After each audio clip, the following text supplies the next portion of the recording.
మెలుగుగా ఉండి మత్తులో ఉంటాము. నిద్రపోవు వారు రాత్రి వేళ నిద్రపోదురు, మత్తుగా ఉండేవారు రాత్రి వేళ మత్తుగా ఉండరు.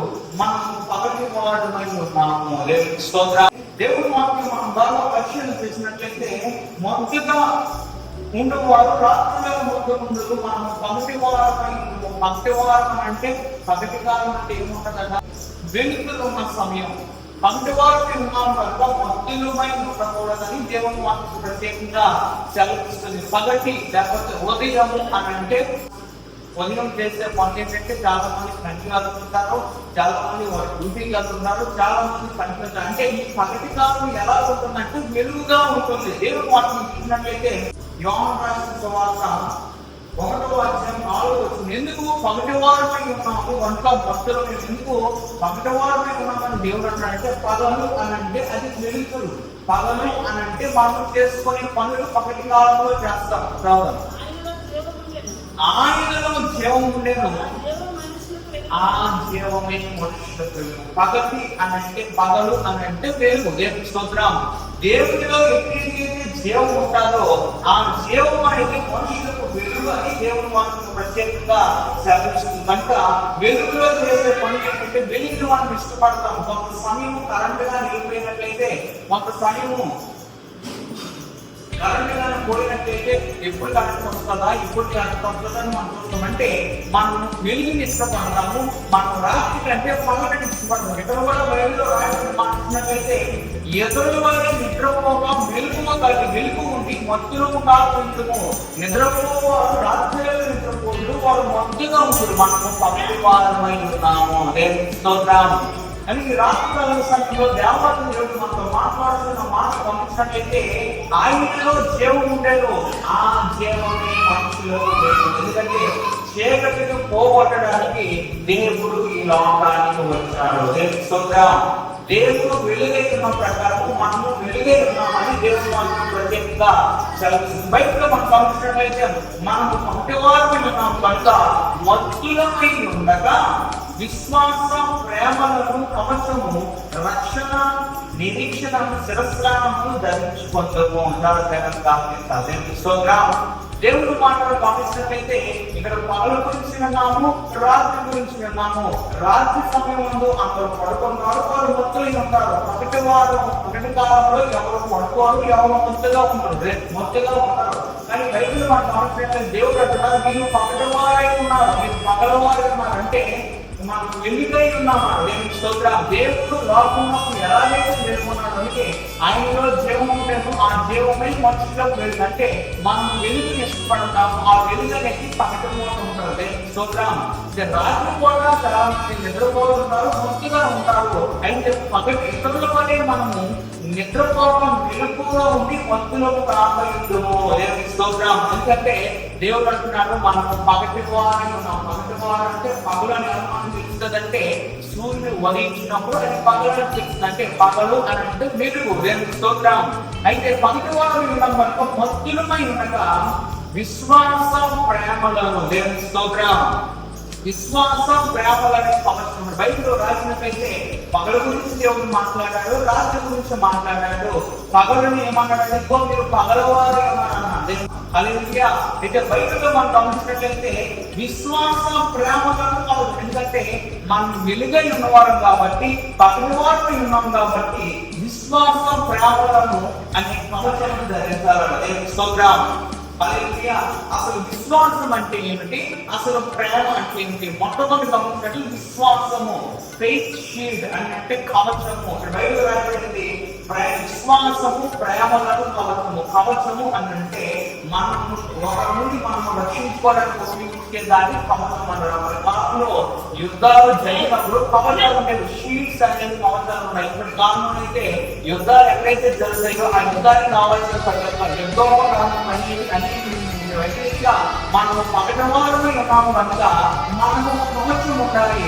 ఏమిటి కవచం అంటే విశ్వాసం అనే కవచం ఉండాలని దేవుడు వాక్యం కల్పిస్తుంది. దేవుడు ఎందుకో మనం వెలుగై ఉన్నాం అంటున్నాడు, మనకెందుకు కవచం ఉండాలి? స్తోత్రం.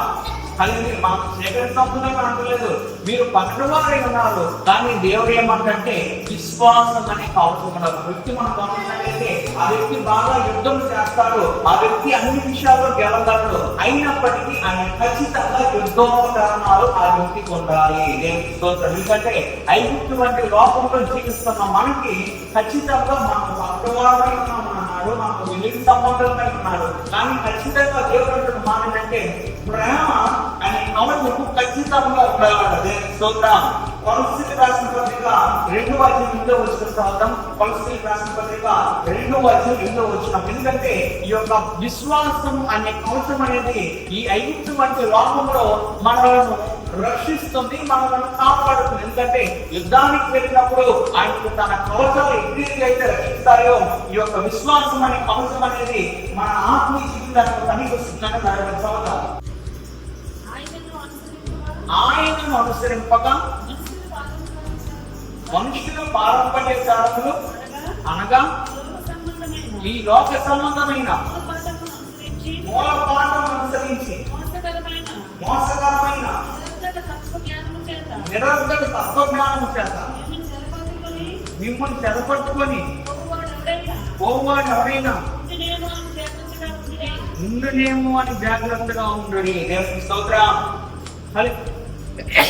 బైబిల్లో మనం గమనించినట్లయితే ఆయనను అనుసరింపక, దేవుని స్తోత్రం, దేవుడు ఎందుకు విశ్వాసం అనే కవచమని వాడమన్నాడంటే ఆయనను అనుసరింపక మనుషుల పారంపర్యాచారం అనగా ఈ లోక సంబంధమైన మూలపాఠములను అనుసరించి మోసకరమైన నిరర్ధక తత్వ జ్ఞానము చేత మీకు చెరపట్టుకొని పోవాడు ఎవరైనా ఉండలేమో అని జాగ్రత్తగా ఉంటుంది. దేవుని స్తోత్రం. దేవుడు ఇక్కడ విశ్వాసం అనే కవచాన్ని ఎందుకు ఉపయోగించారంటే ఎవరైతే ఆయన అనుసరించారో, దేవుడిని అనుసరించిన వారు ఈ యొక్క లోక సంబంధమైన పారంపర్యాచారములు, లోక సంబంధమైన మూలపాఠములను అనుసరించి బైబిల్లో రాయబడింది మోసకరమైన నిరర్ధక, అర్థమైన దాన్ని అంటారు. నిరర్ధక అంటే అర్థమని తత్వజ్ఞానం చేస్తారు. మిమ్మల్ని చెరపట్టుకొని పోవాడు ఎవరైనా ఉన్నాడేమో జాగ్రత్తగా చూసుకోండి. దేవుని స్తోత్రం. ఎందుకు దేవుడు విశ్వాసం అనే కవచాన్ని ధరించమన్నాడంటే ఆయనను దేవుడిని అనుసరించిన వారు, మనుషుల పారంపర్యాచారాలు పాటించిన వారు, ఈ లోక సంబంధమైన మూలపాఠములను పాటించిన వారు. నీలో విశ్వాసం లేకపోతే ఆ విశ్వాసం నుండి నీకు పక్కకు రాగలరు. దేవుని స్తోత్రం. హల్లెలూయా. ఎందుకు దేవుడు విశ్వాసం అనే కవచాన్ని వాడమని చెప్పాడు అంటే ఈ లోక సంబంధమైన మూలపాఠములు నిరర్ధక తత్వజ్ఞానం చేత మిమ్మల్ని మోసం చేసి, ఇదిగో మీ విశ్వాసం మంచిది కాదు, మీ భక్తి మంచిది కాదు, మీ శుక్రవారం ప్రారంభ భక్తి మంచిది కాదు, ఆదివారం భక్తి మంచిది కాదు, అసలు మీ జీవితమే గొప్పది కాదు, అది మంచిది కాదని చెప్పిన వారు ఒకవేళ ఈ విశ్వాసం అని కవచం లేకపోయినట్లయితే మిమ్మల్ని మోసపరిచి మిమ్మల్ని చెరపట్టుకొని పోవాడు ఎవరైనా ఉండలేమో అని జాగ్రత్తగా ఉంటుంది. అందుకే విశ్వాసం అనే కవచం మన జీవితం ఉండాలని దేవుడు మాకు ప్రత్యేకంగా చదివిస్తూ ఉంది. దేవుని స్తోత్రం. 2 కొరింథీయులకు రాసిన పత్రిక 3:16 2 కొరింథీయులకు రాసిన పత్రిక 3:16 వారి ఉదయము ప్రభు వైపు ఎప్పుడు తిరిగినప్పుడు ముసుగు తీసివేయబడింది. దేవుని స్తోత్రం. ఎవరి ఉదయం అట? వారి ఉదయం. దేవుని స్తోత్రం. హల్లెలూయా.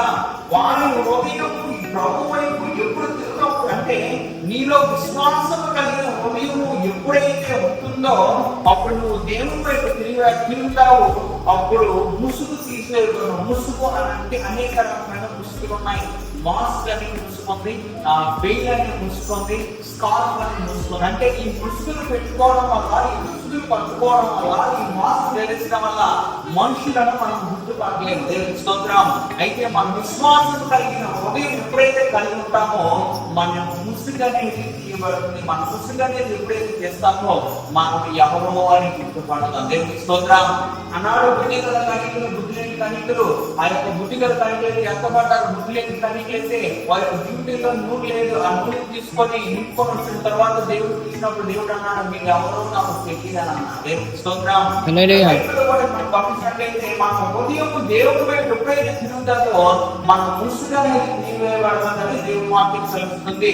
రోమిలకు రాసిన పత్రిక 10:9 చూసినట్లయితే అసలు నువ్వు ఈ హృదయం అనేది విశ్వాసం అనేది హృదయంలో కలుగుతుందని బైబిల్లో రాయబడింది. ఎందుకంటే మనకు విశ్వాసం యేసు ప్రభు దేవుడికి నోటితో ఒప్పుకొని ఆయన మృతుల నుండి తిరిగి లేచాడని నీ హృదయంలో విశ్వసించిన అంట నీవు రక్షణ పొందుదు అని దేవుని వాక్యము ప్రత్యేకంగా సెలవిస్తుంది. బైబిల్లో గమనించినట్లయితే ఈ యొక్క విశ్వాసము అనే కవచము మనం గమనించినట్లయితే ఇది మన ఆత్మీయ జీవితానికి ఎంతో ముఖ్యమని దేవుని వాక్యం సెలవిస్తుంది. యాకోబు రాసిన పత్రిక 2వ అధ్యాయము 1వ వచనం చదువుదాం. యాకోబు రాసిన పత్రిక 2వ అధ్యాయం 1వ వచనం.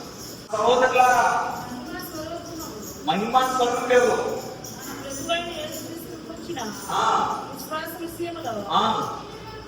మొహమాటం కలవాలని ఉండకూడదు.